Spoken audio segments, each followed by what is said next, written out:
Fala galera, Alan por aqui, acadêmico do curso de Ciências Biológicas, segundo período no Centro Universitário de Caratinga. Eu vim aqui falar um pouquinho sobre bioquímica, mais especificamente sobre carboidratos. Carboidratos são biomoléculas que também são chamadas de glicídios, açúcares ou hidratos de carbono. Elas são formadas essencialmente por átomos de oxigênio, hidrogênio e carbono. Quando eu falo que elas são biomoléculas, eu estou querendo dizer que elas são moléculas encontradas essencialmente em organismos vivos. Quais são as funções de um carboidrato? Um carboidrato ele tem como principal função fornecer energia para os organismos vivos. Entretanto, essa não é a única função de um carboidrato. Ele também pode ter função estrutural, ou seja, ele vai formar uma estrutura. Por exemplo, a celulose ela é um dos principais constituintes da parede celular da célula vegetal, enquanto a quitina ela é o constituinte do exoesqueleto de artrópodes, ou seja, aquela baratinha que entra na sua casa à noite, quando você estapeia ela de alguma forma, quando você mata ela, você vai escutar um crack. Esse crack é o exoesqueleto daquela baratinha se rompendo.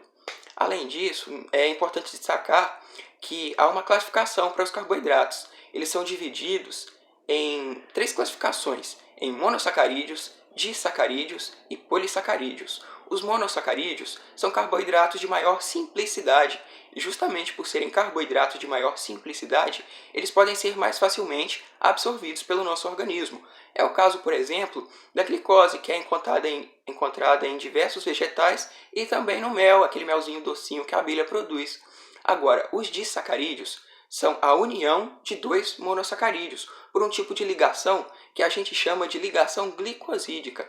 Os disacarídeos são moléculas relativamente mais complexas do que os monossacarídeos, já que eles são a união dos dois.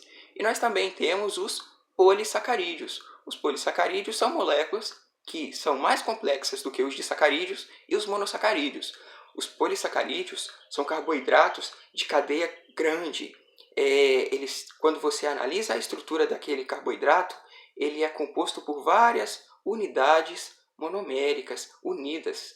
Então, você tem um carboidrato de maior complexidade. É o caso, por exemplo, do amido, do glicogênio e da celulose. A celulose, como eu já mencionei, é importante na constituição da parede celular da célula vegetal. Agora, o amido ele é reserva energética de muitos organismos. No caso, essencialmente de vegetais.